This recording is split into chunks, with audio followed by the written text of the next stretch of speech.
My mom is not a risk taker. My mom is work at the same job for 30 years and retire when you're 65, which is great. Yeah. There's people that, need to do that. My dad is not, complete opposite, exactly like me. And he's like, the most successful people that I know have all been commission-based, do it. We had a 90-day training program. During that training program, the days that I wasn't with Eric, I was doing cold calling, cold texting, because about 4 years ago, texting was a lot easier. Completely legal. Yeah, exactly. Now it's all sorts of stuff. It's actually funny. You'll have to ask Isaiah. One of his guys texted me yesterday, and I messed with him. I was messing with him for a little bit. But so in that time, I did that. And then in my downtime, what I would do is look at properties on the MLS that were vacant and go and put together renovation lists so I could understand the renovations. Welcome back to the Investor Unite podcast, where we talk all things real estate, business, and entrepreneurship. If you are looking to ignite your real estate investing, then join us at Investors Unite.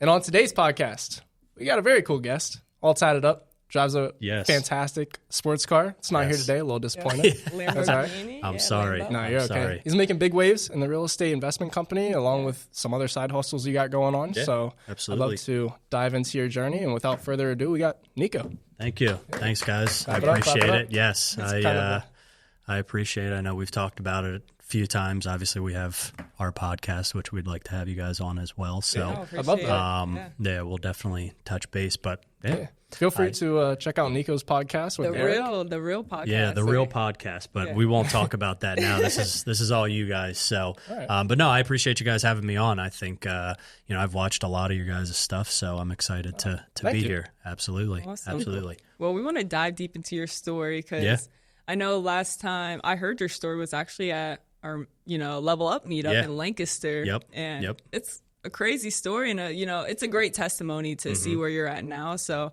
you're still a fairly young dude too. Yeah. So you've done 32. A lot. Yeah, you've done a lot in that period of time. Yes. And well, since I've been here, so about 5 years since I've been in real estate. But it's definitely been an interesting background. That's for sure. I've had a lot of ups and downs, just even before this, and I mean even during. Yeah. Definitely some wins and some losses. So gotcha. I mean, did you already have kind of a path set up for you, like coming out of high school, college time frame of like what you wanted to do? No. So I actually, it's funny you ask. So I played hockey growing up. And when I graduated high school, I decided to take 2 years off, moved away to play hockey, a couple different spots, kind of chasing the professional dream. Nice. And then ended up, after my second year of being out of school, I decided that I wanted to go into the Navy. Oh, no way. I didn't really know what I wanted to do, but I was like, I'm going to try and go into the Navy. So I did all of that stuff. Good benefits. Yeah, it's great. But at that point, I think I more looked at it as like I didn't really have a path, and I knew I wanted to make money some way, somehow. Right. And that was kind of like the easiest way to do it. Like the guaranteed method. Yeah. Yep. So I went, did all the stuff that I needed to do, took my ASVABs, did everything that I needed. And about the week that I was supposed to kind of go in and like sign final paperwork, my dad's like, "You sure this is what you want to do?" And I was like, "Nope."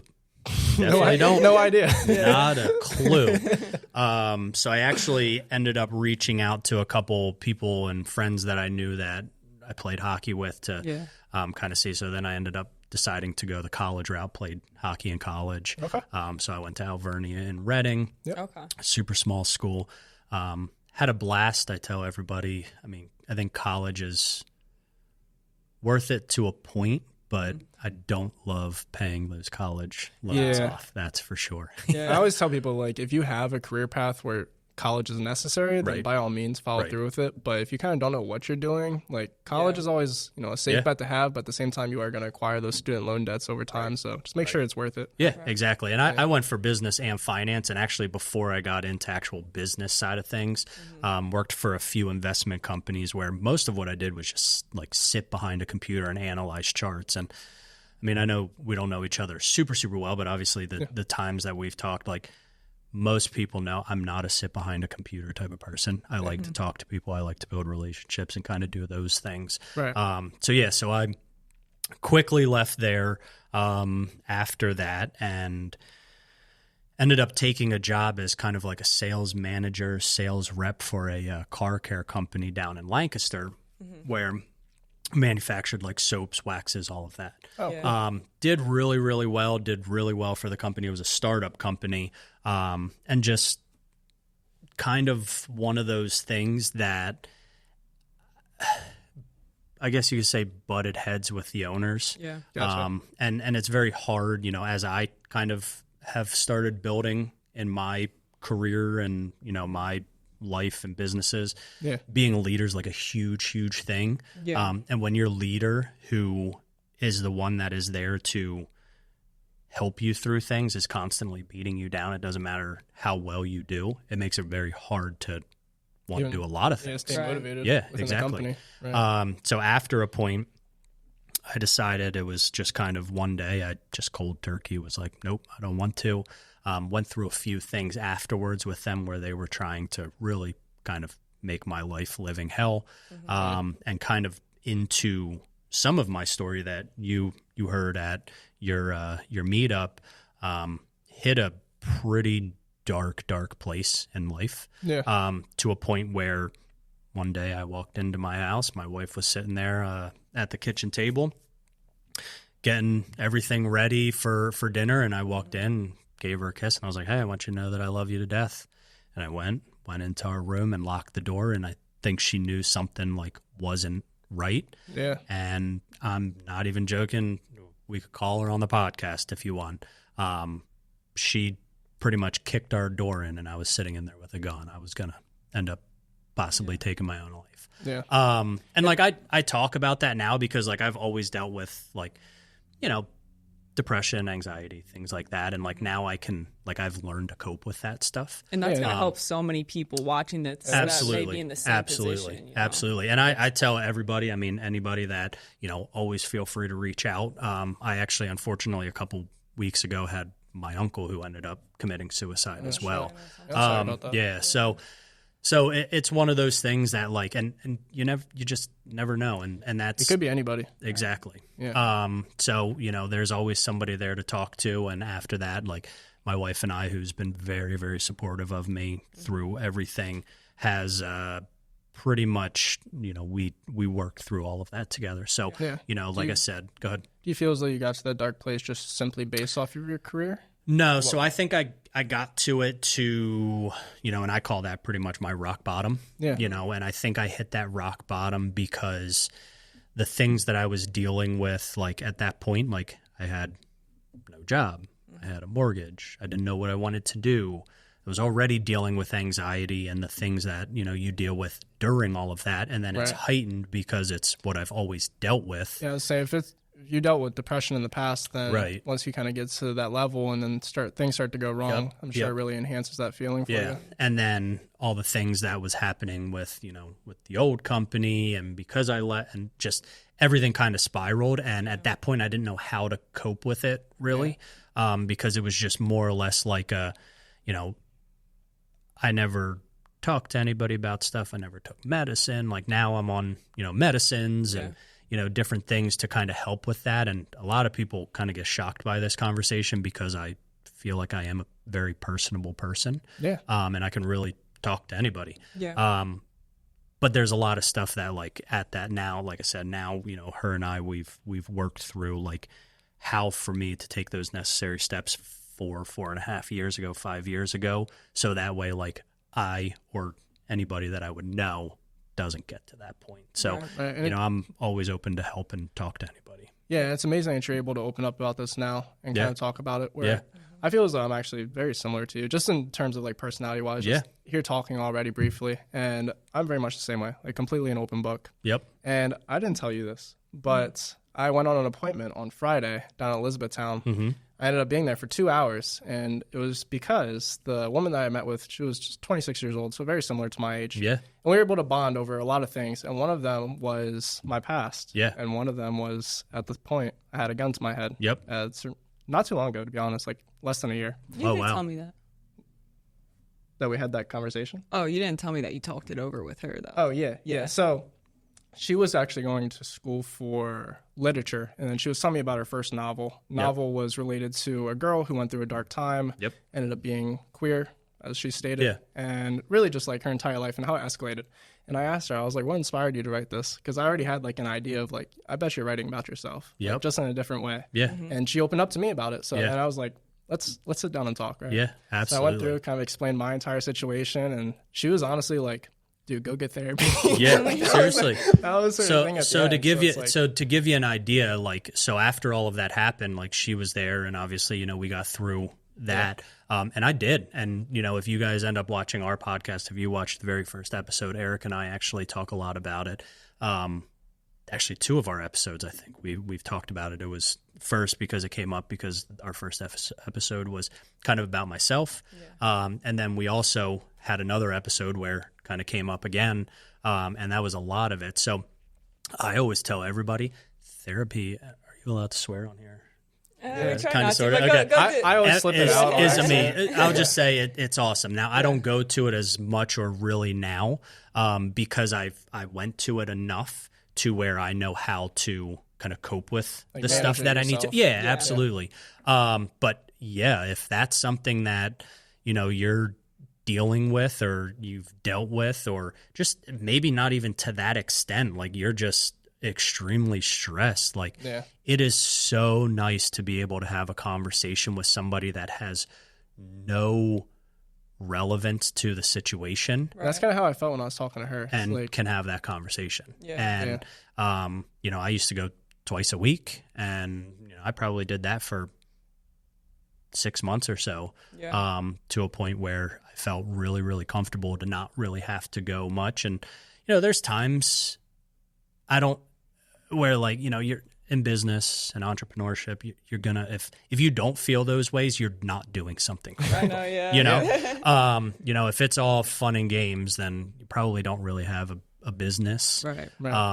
So I've always just kind of said, you know, to be able to, if I do get to a point where I'm like overly stressed or something's going on, then I'll talk to my wife, because she knows how to do what the therapist has done. Yeah, and I was watching this video, and Layla Hormozi was basically saying, I think she read a book about this, but when you run from your problems, they just grow bigger and bigger. But when you just go, you know, after them head first, that's when you really tackle them. Yeah. Having the uncomfortable conversation sometimes. Yeah. Really needs to be done. And it's so funny that you say that, because like in business, and you just went on an appointment, how many times have you had to, like, you can have uncomfortable conversations with it's almost every sellers, for me. And everybody that, but like, why can't you do it with yourself? Like, have that conversation with yourself. You can do it to a stranger. Why can't you have the conversation with yourself to help better yourself? So that has always been a huge thing. And like, you know, I've always been very, very, especially since all of that, been very, very open about it.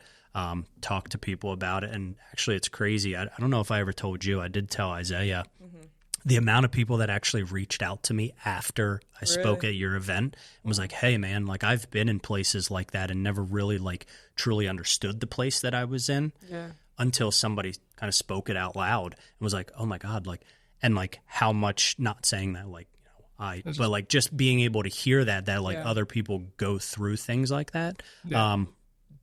They same thing, said, hey, you know, it really helped to know, because when you're there, I mean, you don't know who to talk to. You feel like, you feel like there's nobody there. So on to the good side of things. After all of that stuff happened, you hit rock bottom. Yeah. How'd you climb out of it? So I like I said, I was off three months. I didn't have a job. Yeah. I had no money. My wife was working. I pretty much blew through all of my savings. Because I didn't know what I wanted to do. And I knew if I was going to do something, it was going to be something that I really kind of wanted to do the rest of my life, some way or another. Didn't want to go back into the financial side of things. So I was scrolling through Facebook, and I was friends with Eric on Facebook, and I had no idea who he was. And he had a post that was like looking for manager and sales positions. So I was like, oh, I'll give it a shot. So I reached sales out. in the past. Yeah, I've done sales. I enjoy sales, and most salespeople, it doesn't matter what they're selling, they can sell pretty much anything. Right. Just hand them the product and let them know it, and then go from there. Yeah. So we always kind of laugh about this, and he knows it, and we've talked about it before. So I went to the first interview and left, and my wife was like, how was it? And I was like, good, but I don't want to do that. Hell no. Nope, absolutely not. Wanted no parts of it because I didn't really understand what we did. And I thought it was going to be like because I mean, like I only get paid commission. I'm full commission based salary. And for the audience, it's a real estate wholesaling company that you're applying for. Yes. So, so, I work for Honest Home Solutions, and most of what we do is wholesale. We do flips, some rentals. But so I didn't really know what it was. I thought I was going to be like an agent, and that's what I knew I didn't want to do. And then they called me back for the second interview, and I was like, all right, like I'll go see what's going on. Yeah. And during this, I was looking at a couple other positions as well. And I went, had the second interview, kind of understood what we did, and I was like, okay, that doesn't sound terrible, actually. Went back. That same exact week, I got another job offer for another position, making $100,000 a year. Oh, Guaranteed. Plus commission? No, not plus. Okay, it wasn't really a sales. It was just more of like a manager position. Gotcha. So that's tempting. Yeah, exactly. And I was full commission base, $100,000 a year. At that point, the most I ever made was like $55,000-$60,000 a year. So I'm like, hell yeah, this is awesome. Money, So I get home, my wife asks me, we're kind of going back and forth, and we had dinner that night, and her, my sister-in-law lives out of state, so she was here, and we were talking about it. And I asked her, I was like, what do you want me to do? She's like, you do whatever you want to do. But just know that, like, we got mortgages to pay and we got bills to pay. And at that point, I think I had $2,500 in my account, and I think our mortgage was $1,300. So I'm like, all right, well, I got to figure something out. Less than 2 months. Yeah, exactly. Yeah. When she says that, it's like letting you know, like, we have these bills that are coming up, like, guaranteed. It kind of sounds like she wanted you to lean towards more of the safe route. So I think yes. I'm trying to think the best way to say this. No, go ahead. Because I'm sure she'll watch it. No, I think she did because she is more, and again, like I said, she is very supportive of everything that I do, especially some of the stuff that I do and the things that show up at our house on occasions. So I think at that point, yes, because like, she was helping, she was working, but like personally, I didn't have much money because I went through all of my savings. So like, we would split the bills and things, but I think she knew for the better good of just me being who I am, like, hey, the commission working for Honest Home Solutions was like the way to go. But I think she just more or less was like, you do what you need to do, and I'm going to support you. Yeah. But just know, like, we got shit to do. Yeah, we got stuff. We have stuff that needs to be done. Yeah. So there was that from her. And then obviously at that point, I reached out to my dad and my mom. My mom is not a risk taker. My mom is work at the same job for 30 years and retire when you're 65, which is great. Yeah. There's people that, need to do that.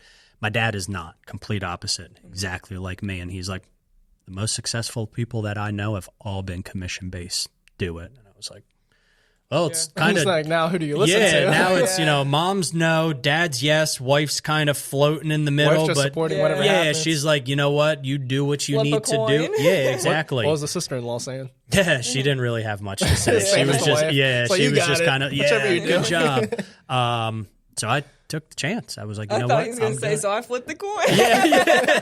No, I didn't flip the coin. I took the chance because I took, at that point, obviously I took a lot into consideration with my wife, but I also take a lot of consideration from my dad, because he's always been very successful through life, and he's I've been very blessed to have the life that I have, to be able to kind of guide me to that right way. And did your father have that kind of entrepreneurial spirit as well? Yeah, so he's always been in higher education. Okay. So he worked for F&M College, then he was with Dickinson College for a while. Then he was the vice president of the medical school up at Temple. Oh wow. So like he had that, but he also had a couple of his own businesses as well. Yeah. And I wish I could pull this up on my phone, but crazy enough, back in the day before I was born, he was a paramedic. Really? And he ended up breaking his neck and lifting a patient, did something, so he ended up having to leave. But him and one of his best friends, what I call an uncle, they invented. So if you ever look at, like if you go into the doctors and somebody has a swollen finger and they have a ring and you need to get it off, there's a device that goes in there and spreads it out, so that way you don't have to cut it. You can just spread it out and pull it off. The ring. And so that way it doesn't destroy the ring. So they built this whole thing, invented this, and ended up selling it off, so they never really actually made money on it. No. But exactly. So now everything, that's what they use in the medical field. So it's super really cool. That's cool that he created it. Yeah. So we have at home, he's got like this whole like plaque thing of like being in the newspaper with the actual device and this and that. Still like prototypes of the original. Yeah, exactly. So he's always been very like a risk taker, but also entrepreneur spirited. He had a couple small companies as well. So I always looked up to what he did, and when he was like, do it, run with it, I was like, all right, let's do it. So I did, and I'll tell you right now, best decision I ever made, because I will never look back. Yeah, exactly. I try. It depends on the day that you ask, but and when did you join with them? About 4 years. Well, a little over 4 years now. So I know. So the company's actually been in business for a little over 5, and I've been there, I think within their first year I was the first hire that they had. So I've been with them pretty much from the very beginning. Yeah. And I love it. I mean, I like, obviously the buying, the selling, the learning, I mean, literally everything that goes into real estate. Yeah. So I know how previously, before we started out the podcast, you said that your main role over there is pretty much just like an acquisitions manager, just controlling the sales team, you know, going all the appointments, stuff like that. Yep. So I know that you also have your own investment portfolio though as well. Which one would you prefer to start off with? Because I'm intrigued for both. So I guess we can start with whatever you guys want. It doesn't matter. Well, we can go whichever way. On his home, so we can just continue there. Yeah, so, that's fine. I want to really dive into kind of like your marketing strategies. Like, what have you learned, and what have you then incorporated into, like how we've grown. So exactly. Obviously, not my company, so I'm not going to dive too far into it. Yeah. And also, we're going to eventually have Eric on the podcast. And honestly, it's not that it's a secret, because it's not that it's a secret. It's more, I don't know that side. So I don't dive a lot into the lead generation. So I'm curious, do you like cold call though? No. Like personally? I was going to say he doesn't cold call. No, so like when you came on board, like they trained you on, talking to sellers, going on appointments? Were you shadowing someone, or did they just throw you out there? So when I came on board, it was just Eric. So there was 3 people in the company, and Eric was the one that was running around to all the appointments. Yeah. So when I came on board, it was actually me and one other guy, and we kind of split time with Eric, going on appointments, learning to sit with sellers, learning how to have the conversations, objections, all of those things. And then like when I wasn't out, so when we had both of us, we had it split up. So like one week it would be like Monday, Wednesday, Friday, I would go with Eric, and the other guy would go Tuesday, Thursday. The next week he would have Monday, Wednesday, Friday, and then Tuesday, Thursday. So we had a 90-day training program. Wow. Okay. And during that training program, the days that I wasn't with Eric, I was doing cold calling, cold texting because about 4 years ago, texting was a lot easier. Completely legal. Yeah, exactly. Now it's all sorts of stuff. It's actually funny. You'll have to ask Isaiah. One of his guys texted me yesterday, and I messed with him. Yeah. I was messing with him for a little bit. But so in that time, I did that. And then in my downtime, what I would do is look at properties on the MLS that were vacant and go and put together renovation lists so I could understand the renovations. So that's more what I did, and I did a lot of cold calling my first probably 2 years that I was there. And then as the company has grown, we've been able to build out to where we don't have to really, like I don't have to sit there and cold call. We have a lead department that, you know, they do the cold calling. They set a lot of my appointments only because with what I do for the company, like I have a ton going on. So to sit down, for me to sit down for 2 hours to try and cold call, not that I don't mind cold calling. I actually enjoy cold calling because it's like, I mean, it's fun. Bad. Yeah, it's fun. It's a bunch of different situations. Exactly. If you're going to sit there and be a robot, it's not fun. But like have a conversation. One of my favorite things is whenever they answer, I'll be like, oh God, I'm sorry. I might have the wrong number. Like it's a good way to break the ice because then it's not so scripted.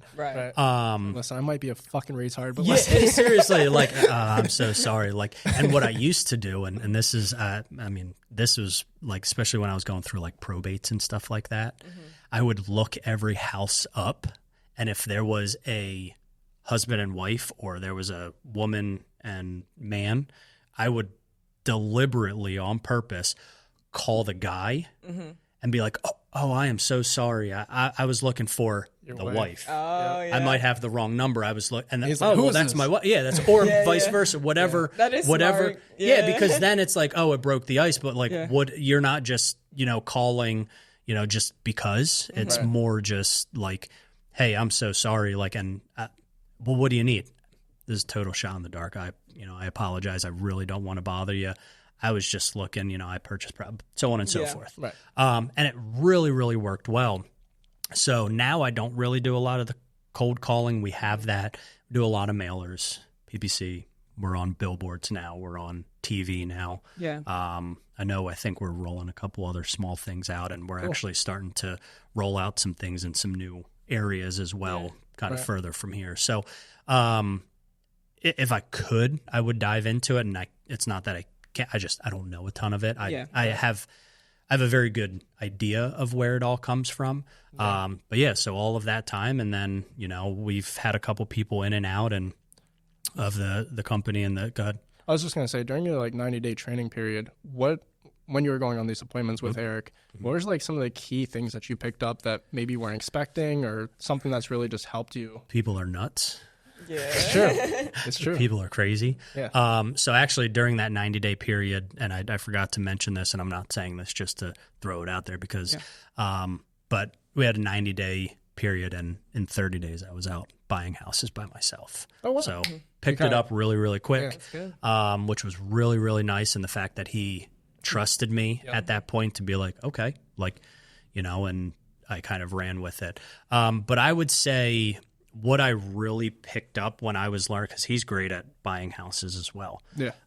What I really learned is there's a lot of, and I still see this when I go and sit down with people in appointments. Yeah. There is a lot of people that just come in and make it very transactional. And I had to learn that way because as somebody who is very sales driven, everything to me is that I didn't have empathy. I didn't understand how to. I knew the numbers and I knew how to go in and try and make a sale. Yeah. Well, when these people are sitting down, a lot of it is it's a lot involved. Obviously, it's emotional. And I was gonna say, I'm sure you've been on appointments where these clients end up crying on your shoulder sometimes. Oh my God, yeah. I'll never forget. I had an appointment. It was 4 hours long, and we didn't even buy the house. Yeah, it was miserable. It was terrible. But I didn't know, so I wasn't going to try and cut it short. Of course. Because it was still a really great house. And I was like, know. For a lot of these people, honestly, that's one of those therapy sessions that they needed. Exactly. Yeah. Exactly. And having those conversations, you kind of build the rapport. So I had to get away from a lot of that transactional stuff. So that's probably one of the big things. And he'll tell you the same exact thing that I really had to get away from because I was probably losing deals at that time because I didn't uncover objections. I didn't uncover things that I needed to do to try and close a deal. What their true motivations were. It was just, here's my offer. You don't want it. Okay, see you later. Goodbye. Yeah. There's more to it. Right. So that was probably one of the big things. And that was something that, again, at that point, I didn't have any money. So I needed money. I was like, all right, I got to try and buy and sell these houses really quick so I can try and make some money. But then as I kind of started growing in the position and realizing, and I tell this to everybody that comes in now that I train, like the money will come if you do it correctly. Yeah. It's just when you're chasing the money or you're chasing the next sale, you're not going to do any of it. Yeah. So when you just kind of follow that process and follow the systems, and I mean, the amount of times, and I'm sure, I mean, you guys do the same thing that we do, that, you know, I've followed up and talked to people for months and months and months. And it's like, you know what, I'm done with this. And then finally they call you and you're like, whoa, all right, it worked.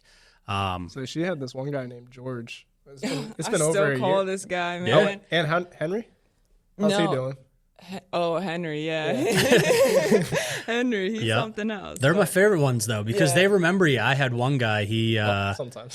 Yeah, that's also true. And I would call him every single week, and he would answer. And every time he'd be like, hey, how are you? Nope, not this week. Okay, sounds good. I'll talk to you next week. And one of our biggest deals that we ever had was actually a long time follow-up. 3 years. It took me 3 years to get it. Wow. It was up the street from my parents. They built a house, and this house just sat there, and every time I would go over, door hanger, post, anything, everything that I could. Yep. And finally one day the person the guy called in, and the guy that was setting my appointments for me called. He's like, hey, I just scheduled an appointment. Here's the address. And I was like, no way. So what?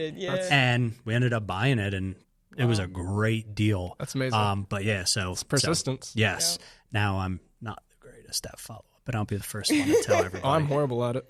Yo, she's master of follow-up. I have to literally add notes to make sure he followed up with people. Dude, I'm just the one that wants to go on the appointments. I want to build the relationships. I want to run the ARV on these properties and all the analysis. Like, that's what I enjoy doing. Exactly. So, that's probably one of the big things that I learned. And now kind of what I do is I still go on all the appointments. I'm still the only person in our acquisitions department, but I still oversee a lot of like our acquisitions, dispositions. I'm involved with a lot of that stuff. Because, you know, it's one of those, I have both sides of it. So I help Kate on our team with disposition if needed and different things like that. So I kind of oversee most of Kate's that. a monster. She's awesome. Yeah. She's awesome. She'll sell anything. Yes, she will. She will. I want to bring her on here. I mentioned that to you. We'll have to. You should. Yeah. She'll talk. Yeah. She's I mean, we have a great team, too. We have a great culture. We have a great team. And I think that's one of the biggest things, too, is making sure, like, I always say family, like, you know, Kelsey on our team who does all of our transaction stuff, and Eric, I call them mom and dad, which is crazy because Eric's kind of like dad, which is also weird because my dad also works for us. Really? Does he? Yeah. Yep. So he runs all of our operations. But yeah, so we're just like one big family. That's and awesome. It's one of those, you know, we fight, we yell, we scream, but we also the next day we're perfectly fine. And so that is a big, huge thing. And that's one of the big reasons why I love being there. Yeah. And honestly, I know you guys kind of asked, and I'll go into it. Like, I don't have a reason to leave. I don't want to leave. There's nothing that is outside of what we do and what I do that, like... Right. You wouldn't be gaining anything by leaving. Yeah. I mean, I love it. I love our team. I love what we do. And so there really isn't a reason to. And it's, you know, and I've been asked it multiple times. Yeah. Why? And because I don't have a reason. I don't have a need to. Yeah. So that's a nice thing with where we're and there. When you first started, you said there was a total of 3 of you. So you, Eric, and one other guy. Well, there was 3 there, and then I was the 4th one. Oh, okay. Yeah, Gotcha. So it was Eric, Kelsey, and Scott Patrick. I don't know if you. So Scott, who's now kind of off doing his own thing. Right. And when did you guys truly like start to grow and like really build your team and build out your lead generation team? I would say 2 years into me being there. Yeah. So like now I think we have 12 people. So they're probably about like 3 years in total then? Yeah. Gotcha. Yep. So I would say the last 2 years have been really the big ramp up of like scaling. What we've done. Yeah. Yep. And we've done, each year transaction wise has always gone up. Yeah. Because it's funny, the other day we were looking at, the first year, which was like the first year that I kind of started to like now what we do transaction. I was like, whoa, wow, it's crazy. Do you feel as though you're working that much harder? Yeah. I was going to expect to know. Well, personally, yes. I mean, so I think that's a double-edged question. Okay. Because, and the reason I say that is because do I think I'm working harder? I think I work harder in just the whole overview of what I do, not necessarily just that part. No, still that part, but like back then when it was 3-4 of us and we were doing like, I was working a lot by doing the cold calls and everything else. Stuff. Yeah. So I think it's very similar, but like I have more on my plate now where that stuff has been taken off of my plate kind of. Gotcha. Okay. But just as a whole, I think, yes, I work more and I would say I work harder. Now I think I don't know if I work as much as what I did back then. I mean, I still go on appointments when I need to, whether it's nights, weekends, whatever, holidays. But from a standpoint of, I don't have to be there from 6 to 8 o'clock making cold calls trying to call people because we have people that do that. Yeah. Right. Where do you use VAs for that? No, we have people in-house. In-house? Do all of our cold calling. Yeah, so we used to have VAs. I think at one point we had like 17 VAs like 12 VAs. Yeah. And it's just... it's not the same. It isn't. And Eric will tell you the same thing, and we've had the conversation. There's something about a much more personal conversation with somebody that you can understand. Right, especially when you're marketing to like your local area. Right. You kind of want somebody that already understands the area. It's like if they mention a certain landmark or something, you have a story or something. You can make something up. Absolutely. Even if you have to make something up or have that conversation. Right. Or using a VA, this is all unknown territory to them. Like they know their script, but it's really hard for them to build a relationship off that. They do. Do you guys use VAs at all? We do. So it's funny. We have what we call our VA story. We had a VA that made a cold call and, hey, are you looking to sell this? And the lady starts breaking down crying. Yeah. My husband just died last week and blah. How old's the HVAC? Was the next question. Oh, no shit. That's literally the next question was, they have no idea. Not a clue. Just how old's the HVAC? And literally at that point, like, Jesus. And I remember we listened to it and we were like, oh man, no, like that. But that's so it's cheap and you can't expect the most out of them. Exactly. Yeah. So to answer your question, yes, I feel like I work more, but also am able to work, I guess, more efficient. Right. Is the way to. So it might not be working quite as many hours. Right. But you're getting a lot more done in that period of time. Yes. Way more. Way more. Yeah. So how many appointments are you typically going on? So I average a week anywhere from probably about 12 to 18 appointments. Really? That's amazing. Dang. Yeah. So I would say, and I say 12 to 18, depending on the week, I would say our sweet spot is right around 13 to 15. And how many contracts are you getting? So I normally buy anywhere from about 12 to 15. A month or? A month. A month. Yeah. Okay. A month, not a week. That's That'd be a really good closing rate. Yeah. So the fact that you're able to still wholesale these deals is absolutely amazing because, as you know, as a wholesaler, you have to get them even more steeply discounted than if you were just a straight up flipper. Yep. So it's the fact that you have that kind of conversion rate, it's insane. Yeah. So I think we calculated, because my dad does he's very analytical on the conversion rate of things. And I think this year, and also last year. So I think I don't know how he did it, but my closing rate was like 32%. Wow. And the national average is like 18 to 20. That's insane. Wow. So, and again, I mean, I'm not just like, we have a great team, able to push the leads, do the things that we need to. So, I say normally I'd average right around that. Right. 10 to 12 is like a good sweet spot, but I've bought way more. And the other thing is that something that I kind of noticed, just because I was looking for a primary residence for myself, a house hack, and there was this duplex that Kate had out in Hummelstown. I saw she had it listed for like, I believe it was like $220 or so. I remember the house, I think. Okay. I think it's on Railroad Street, if I'm not mistaken. Yep. I think it was 260 Railroad. That's one of the things that you'll learn. Like, right. You remember those. That's so weird. Yeah. Right. So anyways, I went there, checked it out with her and everything. And I was like, this is an awesome property. I'm thinking in my head, though, like, this is a wholesale deal. And typically whenever Stefanie and myself do a wholesale deal, like, we have a calculator. Our numbers always come out so fucking low because we're doing times 0.70 minus the rehab, minus our wholesale fee, typically $10,000. So we're getting these prices extremely low, where this property's ARV is $250. It probably still needs about $30,000 worth of work. Yeah. And I believe you guys had it under contract for $190 or so is what she had said. We actually ended up wholesaling that one too. Exactly. So I'm like, so that kind of opened my eyes up a little bit, where it's like, we don't actually need to do this entire calculation and get this extremely discounted price in order to still profit off these wholesale deals. Yeah. That need work. Just because she has such a large database of buyers is what I'm thinking in my head. I mean, she even got to me and I was out there, right, for primary residence. So obviously I could pay a little bit more. Yeah. But it was just kind of like, I think I met you there too. I think you were there. I was. Yeah, I think I was there when you were there, because that was the one that had the safe in the living room. Yeah. Yeah, the big green safe. Yep. Oh, yeah.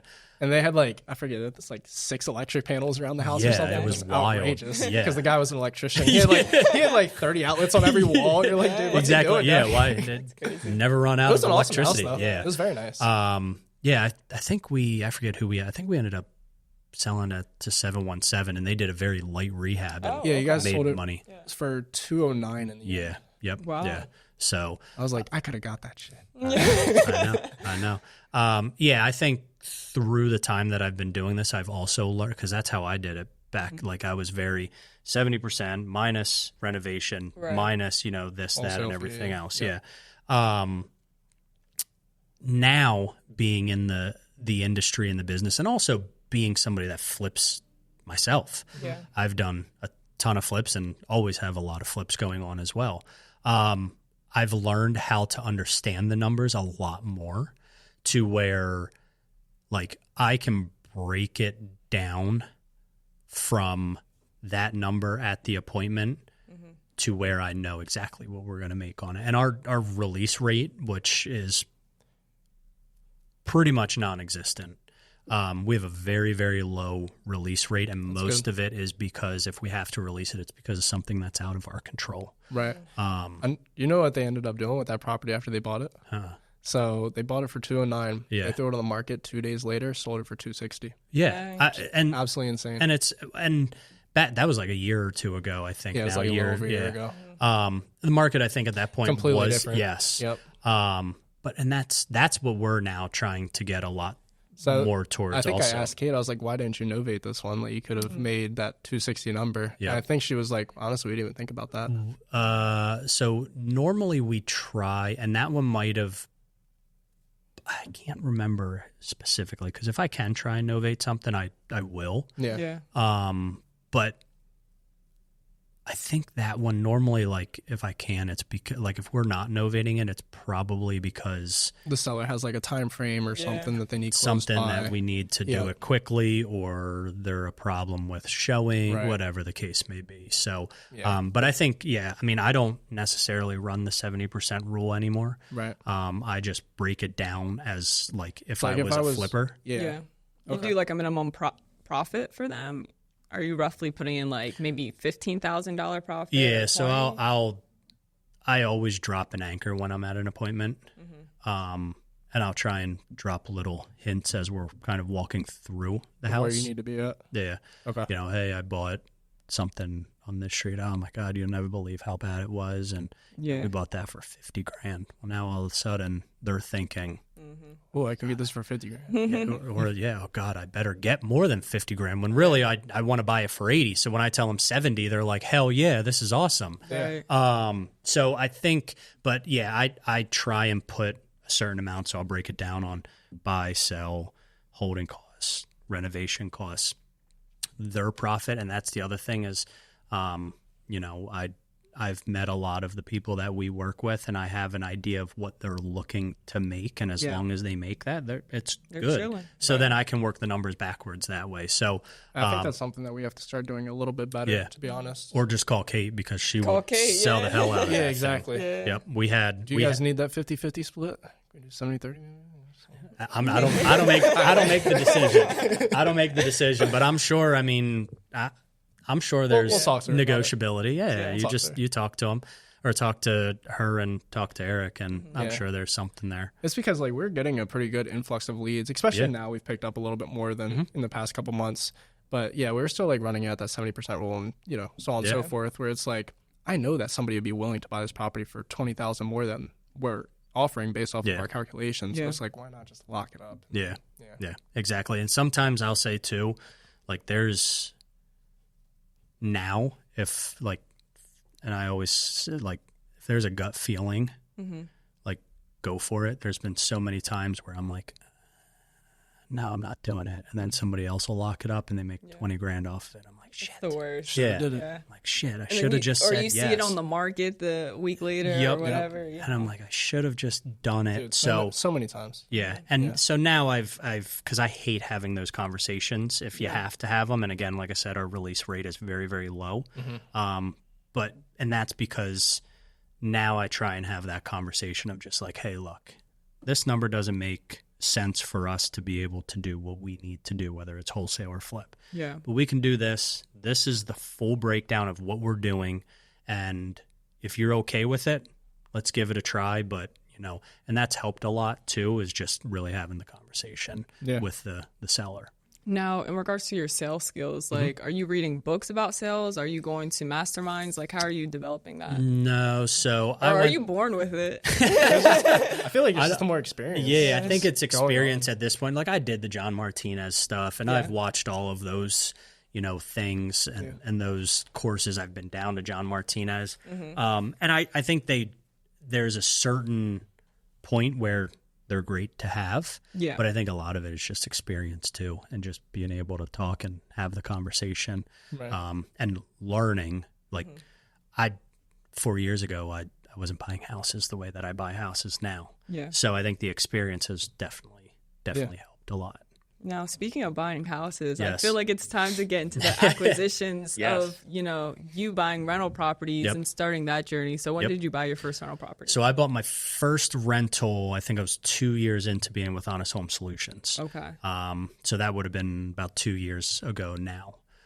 So I started. Still fairly recent. Yeah. So I started my Delgiorno Investments, where we were, I have rental portfolio, do my own flips, which, I'm very grateful that they allow me to do so, because everybody gets to win at that point. The company still makes money. We still make money. I'm happy. They're happy. And, and then we also, there's times where we'll collab and be like, hey, look, I was going to buy this, but like, let's see if we can try and figure something out here. Like, this might be the better play. So it's really helped everybody and as a whole. And so I bought my very first one on Vander Ave in York City. It was a dump. I think I paid $18,000 for it. Wow. Yeah, we had it under 2 years ago. That's market was hot. Yeah, exactly. I think I put it under contract for like 7, and I was like, all right, I'll give the company 18, and so on and so forth. Fully renovated it, and I did all of this with my own cash, because at first I was like, well, I want to be able to do it with my own money, so that way if I wanted to scale, I could by using private investors, because most of the private investors that I would try and reach out to, or even at that point I didn't have a lot of private guys, I had more hard money guys. They wanted money down, or they wanted experience, and I was like, okay, well, if I got to do it, I got to do it. So my very first one, I was all in at like $50,000 after rehab. Yep. And it wasn't terrible. I mean, and I didn't have to do roof or windows, but everything else I did, furnace, flooring, added a half bath, so like some small things. And some of that stuff I would do like on the weekend. So like my mom and I laid flooring. Oh, really? Well, you got your mom out there. Yeah, my mom loves laying flooring. So if you need somebody to lay flooring, call Mrs. Delgiorno. Yeah, exactly. So I was all in at like 50 and ended up refinancing it. And I think I pulled like $70,000, $67,000 out. Wow. Well, not like as a total. So I made like 17 grand and then rented it out. And then from there, I just kind of like repeated the process. Yeah, kept on going. You showed the private money lenders that you then had that experience, and now you had some capital in your account as well. Yep. So then I did it that way, and then last year sold everything. Oh, no way. Wow. So wait, what did you scale it to? I had 15 doors as a total. So I had 15 doors, single family, and like 2 units. I didn't have anything over 2 units. So I had 15 doors, and I sold all of it. Oh, shoot. 1, because I wanted to flip some more. Okay. And 2, I wanted to be able to – I had a property management company that wasn't the greatest. Mm-hmm. So I was like, well, if I'm going to start managing myself, like I had stuff in Harrisburg, I had stuff in York, I had stuff in Windsor, I had stuff in Lancaster. And I just didn't want to have to drive around. So I was like, I'm going to try and consolidate. So I'm going to sell all of my stuff. So tax season, individually. Yeah. So on market? Some of them I did on market. Some of them I did off market. Some of them I seller financed. Okay. And some of those like I've refinanced out of and still have the mortgage with my mortgage company. Yeah. And seller finance to somebody. Gotcha. So there's a couple ways. Oh, okay. Yeah. Like a sub, like they. Oh well, they didn't take over your mortgage. They didn't take the mortgage over. They didn't take. Okay. So. They took, there's a sales agreement. Mm-hmm. The property is still in my name because if it would change names, my mortgage company would be like, whoa, what's going on? Yep. So there's a sales agreement where they pay me every single month and I just pay the mortgage. They're the owner. They deal with the maintenance. They deal with everything. And that was the first time I ever did that. Somebody approached me and was like, would you sell or finance? And I was like, well, I have a mortgage. And they were like, well, let's try and figure this out. So I talked to my man, Brad Leber, and he's like, well, we can do it this way. And so we figured it out. So there's times where I'll, sell or finance some stuff and I'll just keep the mortgage in mine or in my company name and gotcha. Sell it to somebody. So, but yeah. Usually you'll get a higher price too when you do it that way. Right. Exactly. And really most of the time when you're selling something, what are you trying to do? Pull the capital out. Yeah. So if I can sell or finance it, pull the capital out, that's fine. Yeah. Yeah. So, and then I don't have to deal with all the headaches of everything. Yeah. So I did grow everything and I wanted to then consolidate because I was like, I want to do nothing lower than 5 unit. Yeah. So I sold everything, built capital to do some more flips, some other things to if that opportunity came. Right. So now the only thing that I have, well, technically, I have a 5 unit in Columbia, which is actually a 6 unit. It's 5 units and then it's got a garage, but the garage I don't rent it out because it needs torn down. Yeah. Okay. So I've been working with the township on being able to get the permit to tear it down. It's in a historical district. Could it be converted into possibly like a studio or something? No, because the roof, the main support beam was being held up by a 2x4. Oh, so it just needs to come down. Yeah, it just needs to come down eventually by itself. So I've been working with them and trying to get that. But now, because of some of the other things that I have going on, I'd like to pull the capital out of that. I can buy multi-units whenever. Yeah. So I would rather pull the capital out of that to sink into some of the other ventures that, I have going on as well. Excuse me. So that's, if you guys want a 5 unit, let me know. Yeah, we are looking for if you want something, let me know. I've had people approach me on that as well as doing some type of seller finance. I had somebody ask, hey, if we give you asking, would you hold 20% for 5 years? Well, at that point, I was still going to be able to pull out cash that I wanted, still have some equity, and it makes it a lot easier. So there's a couple different things, and I'll talk to you guys about it. But and also I've done updates to the property, but it's also, I see it as like, it's not fair to my tenants because that they're living in. And it's not that it's bad. Like I've done roofs, I've done siding on the outside, and it's just very hard to do things on the inside when they're living there. Yeah. And I've talked to them about that, but with not having the time, it's also like, I want somebody to be able to do it and be okay with doing it and have the time. I don't have the time and I'm self-managing. So it's not, they don't live in a dump. It's a very nice property. It just still needs some work that I didn't yet put into it, and also because... Do you think the rents are at market value yet? No, God, no. Way below? Yeah, so I think There's it brings... good opportunity to grow. Exactly. So I think right now it brings in $5,200, and I think market rent you're getting over $7,000. Oh, wow. Yeah. That's impressive. So without the garage, so just with the 5 units, but it's a 4-bed, 1.5 bath, 3-bed, 1 bath, 2 2-bed, 1 bath, and 1. Okay. Gotcha. So that's a good opportunity. You can get you can get a lot of stuff. But we can talk about that a little bit more then. And I want to talk about your other business you just acquired. Yes, that's taking up your time right now. It's taken up it's taken up some time. And unfortunately it's taking up time outside of what I do. And what made you want to like just purchase a business so randomly? So my best friend also was using them, and so I purchased a cabinet countertop company. And my best friend was using them, and I was talking to the owner, and it just so happened that, like, as we were talking, like, they were thinking about selling because it was actually getting kind of too busy, I guess. And they have other things going on. Yeah.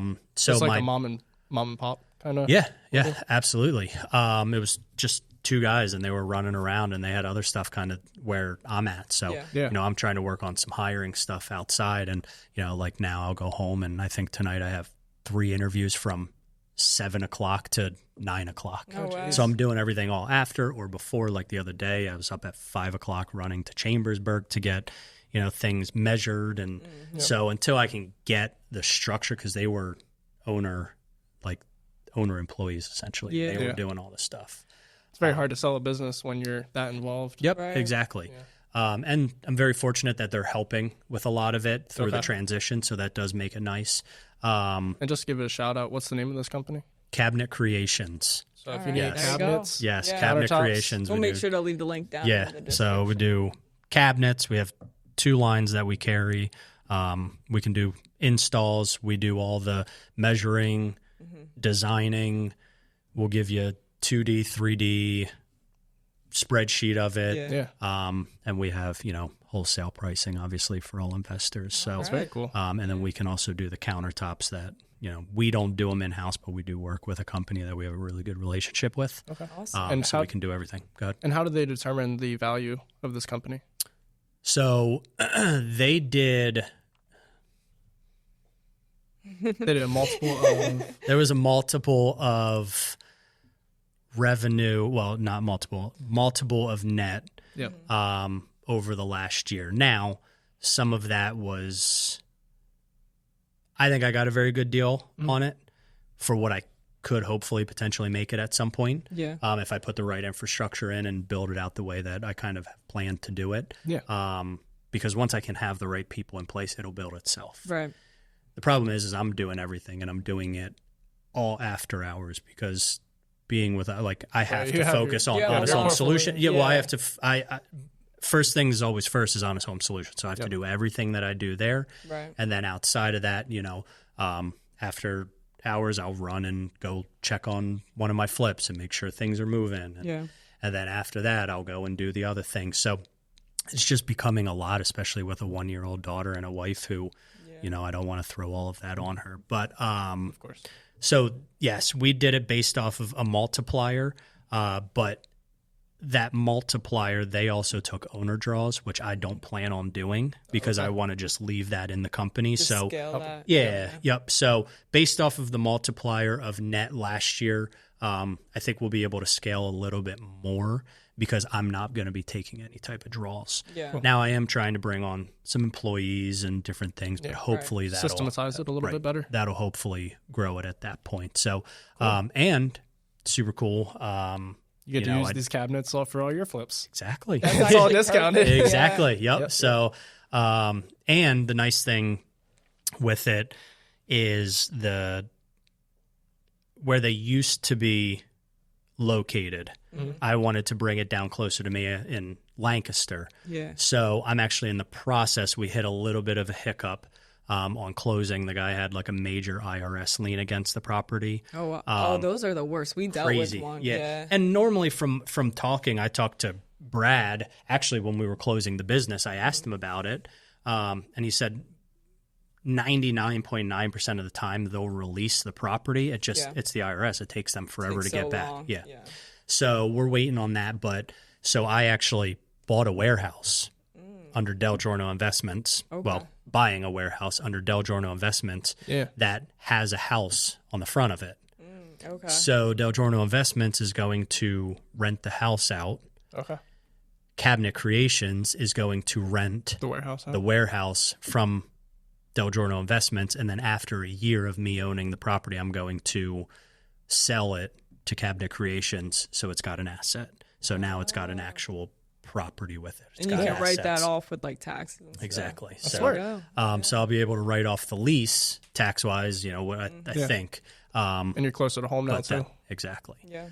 So it's all kind of moving parts. Exciting. Yeah. And how old are you? 32. 32. Yes. You got a lot 32. Going on. Yeah.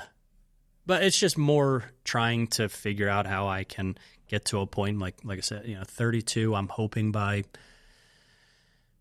38, 40 max. Like I can really kind of sit back and focus on really whatever I want to do and never miss anything from my daughter. And, as of now, 1 year old, like I love hanging out, but she doesn't do anything. Right. You still got time until she really gets into sport. Exactly. Runs around, throws temper tantrums because I took my phone from her.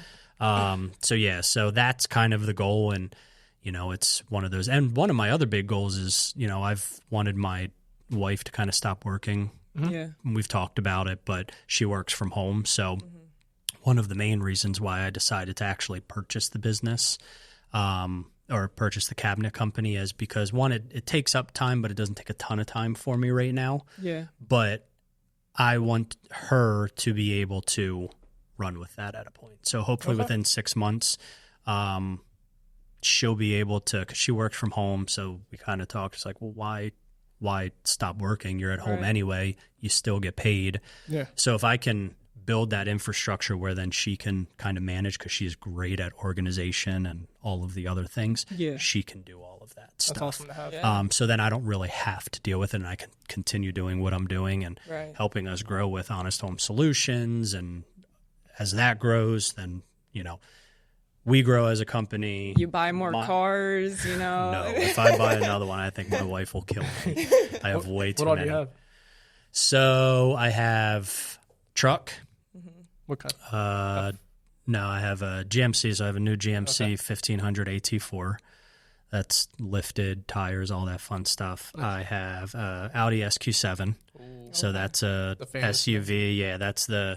I was looking at like the Uruses and things, but they were really small compared to what this is. And isn't it the same exact chassis? It's the same exact motor too. Same engine. Yeah, it's just detuned. Now mine's got a bunch of stuff done as soon as I got it, sent it out, and so I think right now it puts down like 700 horsepower. Yeah, wow. for a dad car. I have Corvette.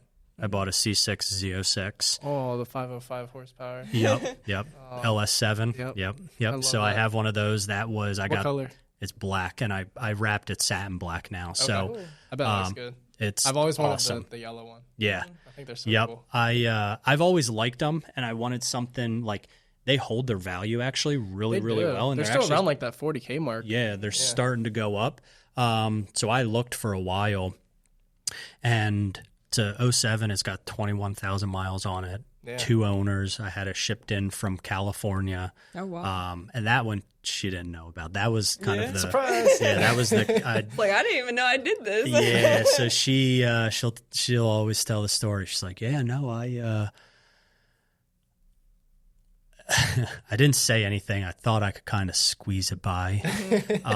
And she opened up because we got the insurance card. Yeah. So whenever insurance changes, we get all new insurance cards. Yep. So she's like, that's weird. Opened it up, and there was for the Corvette. And I was like, She's like, you don't have a Corvette. Yeah. It was literally sitting on the counter. And then she's like, what is that? And I was like, don't know what you're talking about. What do you mean? And then I tried playing it off like, oh, no, I was helping my brother out. And she's like, no, you're not. And I was like, yeah, you're right. Yeah, you're They'll right. be at the house tomorrow. Yeah, 6:30 the next day. I was up and I went and met it. And then I also have the Aventador, which I know you wanted me to bring today, but I didn't have time. I'd be as excited with the C6 to be honest with you. Well, you tell me the next time we're up here. Yeah, I'll bring. You tell me what you saw.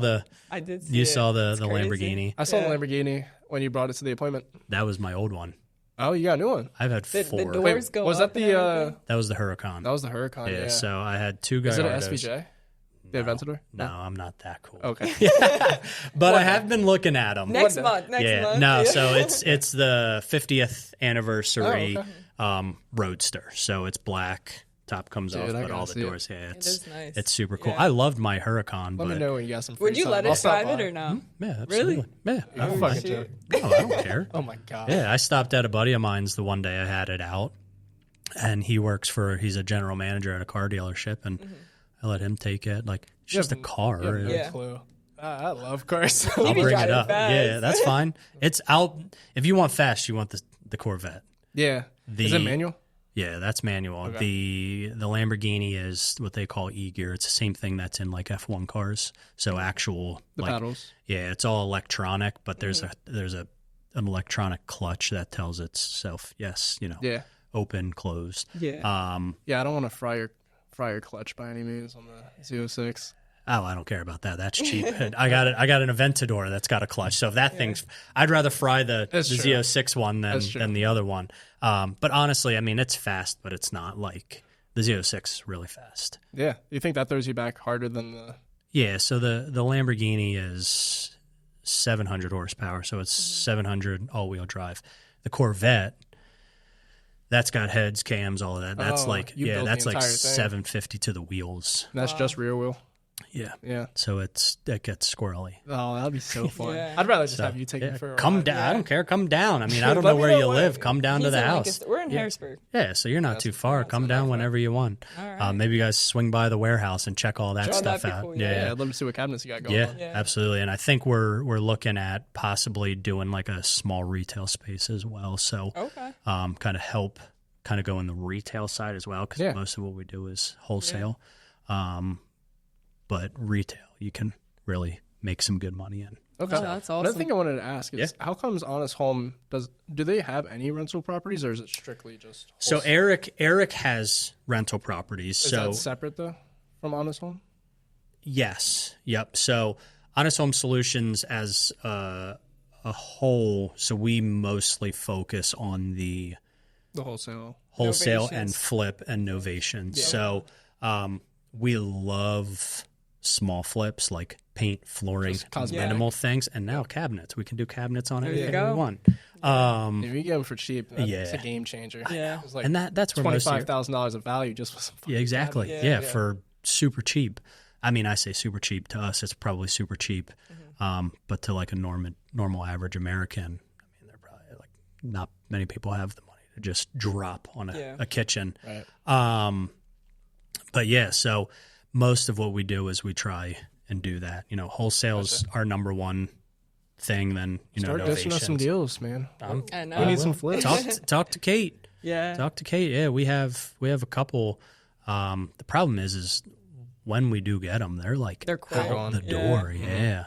So I would talk to Kate and make sure that like you're on what we kind of call our like VIP list. Yeah. The VIP list is the people that we've worked with. We know it's simple. We know it's easy. Yeah.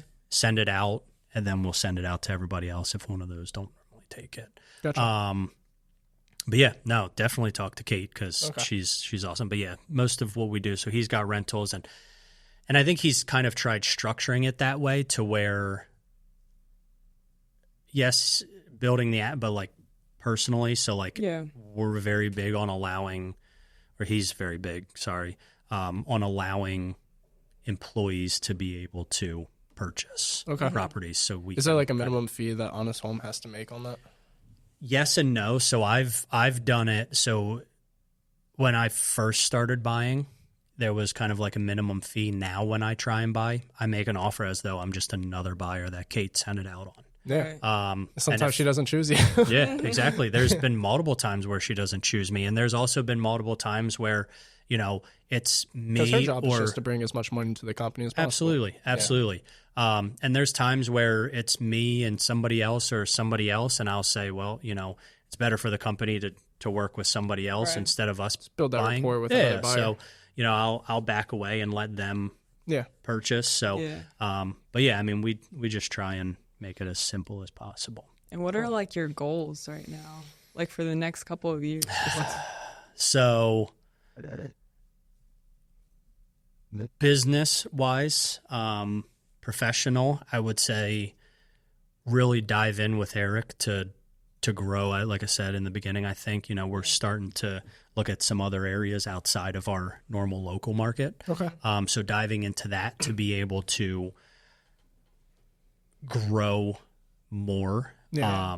Also kind of build a sales team, because as much as I love going to appointments after 4.5 years, I mean, it's a lot of miles. It's a normal rat race. You know, you just keep going, and like, I'm accustomed to it, so I understand it. I enjoy it. But I want to be able to kind of start building out teams underneath of us or underneath of myself, to where there's multiple acquisitions people. Yeah. And then hopefully I can, you know, make a small percentage off of them, train them, get them out there.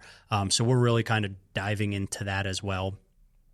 Professionally on that side, you know, obviously as I discussed with the cabinet company, you know, I want to be able to grow that to where my wife is kind of running with that. Right. And it just helps our family in general, just because I don't have a ton of time. Yeah. And then also for like my investment side of things, like I think once I sell this 5 unit, because at that point I won't really have much rental wise, because I want to kind of restructure.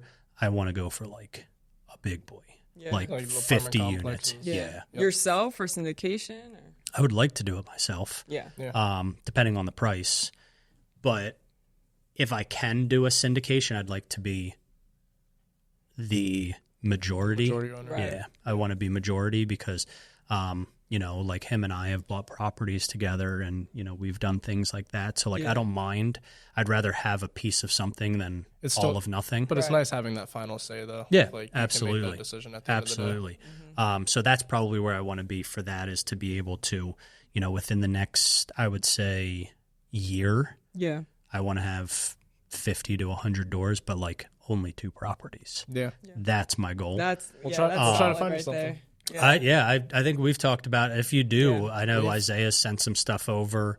The problem is everybody thinks they're worth so much because everybody wants them. Mm-hmm. So that's the issue I've been noticing. Right. Yeah. Something that we've kind of looked into is actually doing conversions, though, of like a hotel motel into these apartment complexes. Where not too long ago we found there's a 40 unit in Lancaster. Okay. It would have been perfect. Yeah, honestly. For you, honestly. Yeah. But yeah, it's set up currently as a motel. Yeah. Same situation. And he the only reason he would sell is to purchase I think it was like a slightly bigger motel. It's 1031. That probably. Yeah. So, I mean, that's still in the pipeline. Yeah, talk to him. Send me the info. Maybe we can work something together. Yeah. We just got to find him another motel. Figure something out. I don't know. We'll figure something out, especially if that's what it takes. But that's where most of that comes from. They want to upgrade, and then being able to upgrade, it's not like that stuff's on the market all the time or out there. Just go to Crexy and pull up a 100 unit. Yeah, exactly. Now I am working on one other thing where we're kind of converting. I don't know if you guys knew I bought a bank. Yeah. You were part of that, though, right? Yes. Yep. So it seems like a lot of people were involved in that. I know. So what happened was, we had it under contract. We were going to sell it to somebody. Yeah. Some things happened with financing, like last minute. That's weird. Some things happened last minute, so I kind of stepped in like 4 days before closing and was like, all right, I'll just buy it. Yeah. So must be nice. I don't know what I'm going to do. Yeah, I don't know. I had a lot of plans with it, but like. So you were the original company to have it under contract? Yeah. Though? Yep. So we had it under contract. And then that's when you offered it to the next. The next people. And so some things happened. And not that it was anything, it was out of everybody's kind of control. Okay. Right. So it wasn't like it just, yeah, it's not like something, they screwed you over. Yeah, something happened and they were very, you know, open about it. So I was like, all right, well, you know, do you guys still want it? What's the case? Where are we at? Mm-hmm. So I stepped in, bought it. We still made the company that, or made the money that we wanted to make through HHS. Yeah. I own it, and now I'm working with them on kind of like a sales agreement. Why I have it, why they kind of get everything. They're starting to do some renovations, and I was just going to end up reselling it to them. How did you purchase this property? I used a private lender of mine. Private? Yeah. Gotcha. Yep. So and I have a really good relationship with them. I literally called and was like, hey, I need this. Yeah. This is the breakdown. Here's some comps. And relationships, 2 days later, everything. 2 days later, they wired the funds and we were good to go.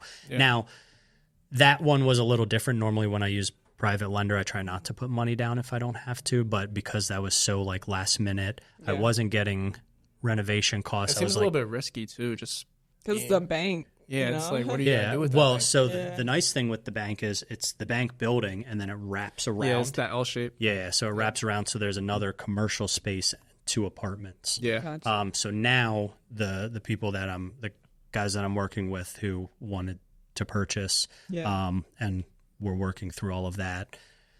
I was going to kind of back away once we finished everything, but I want to try and leave some equity in there for myself and partner up with them, because some of the ideas that they had, I was like, this could be really, really cool. Pretty cool. Yeah. What are they trying to convert the bank to? So based off of our last conversation, we try and meet, once, twice a month if we can, to kind of go through everything. Mm-hmm. We're going to convert the other side, so we'll have the commercial space. Yep. 2 apartments above. And then on the bank side, build a mezzanine. There's 2 office spaces that will be their offices. Yeah. The mezzanine is going to have like a office space, kind of like you can rent the offices. So like a WeWork or something. Yeah. So that, and then some other offices down. So it's going to be more of like an open plan. And then underneath in the basement where all the cool like vaults and stuff, we want to do like a small speakeasy. Yeah, that's what we wanted to do before. Yep. So we want to do that. So I'm super excited for it. I think it's super awesome. Mm-hmm. I know they met with the architect not too long ago to get some of that stuff taken care of. Yeah.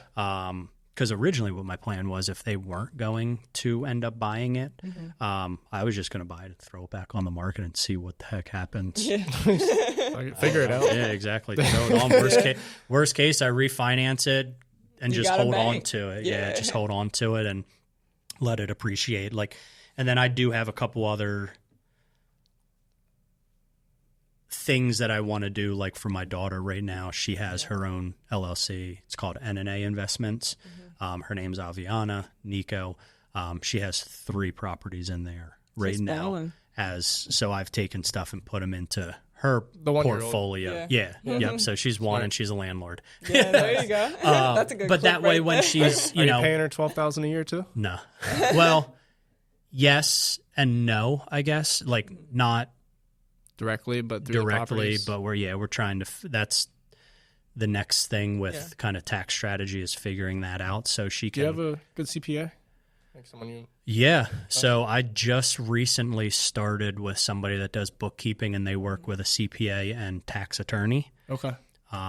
So they are very involved with that. We were talking about that before. Yeah, that's something that we need. Yeah. So, I can refer you. They're super awesome. I had a bookkeeper that we were talking failed miserably in the 2 months that. Oh, really? Yeah. I was getting calls from like my private guys like, hey, we haven't received payments in 2 months. And I'm like, what are you talking about? Yeah. So I literally was like running there, and so it was, it was a small little mishap, and it happens. Yeah, but you don't want to ruin that relationship, right? And I was very grateful. I even like the one that called on it. Like I literally, as soon as I got off the phone, drove straight to his place, and I was like, "Hey, I'll pay whatever late fees there are. Like, I apologize. This is what's going on. Like, and stuff just wasn't getting done, which is why I was hiring somebody or had somebody to be able to do that. Exactly. So I decided to now find somebody new. Do you use QuickBooks? Mm-hmm. Okay. Yeah. So I use QuickBooks for both Cabinet Creations and Delgiorno Investments. investments. Cool. Awesome. So Is there anything else you want to say before we wrap it up here? No. Do you guys have any other things? Any really, questions? I know I feel like I've talked a lot, but you should have seen yesterday. Yeah, I can imagine. Yeah, we got all I said is 3 words. Yeah, and okay the inside. Yeah, exactly. But we're gonna have to do a part 2 in like a year just to see where you're at with like the rental properties and stuff, and the bank as well. Yeah, I think that's gonna be that's the long-term play for sure. I think based on talking with them, the rental side of it is going to be like the short term, get it done, put the money in, get it renovated. Once that's going, then we'll kind of deal and work with the speakeasy, because I have no idea how to run a speakeasy or a restaurant or do any of that. So I need the infrastructure there to be able to support the building to be able to throw that in there. So, but yeah, no, I appreciate you guys having me on here. For coming like you said, at some point we'll have to venture over to that side of the room. Exactly. You guys are definitely more than welcome. I'll have Shawnee, who does a lot of our scheduling and stuff, reach out to you guys. We're continuously trying to build ours a little bit, and we'd love it, and I appreciate you having me. Well, thank you. We're going to make sure to leave Nico's information down below, so if you guys want to reach out to him, if you guys need cabinets, countertops, whatever you need, it's going to be down below. But with that being said, we'll catch you guys in the next one. Peace.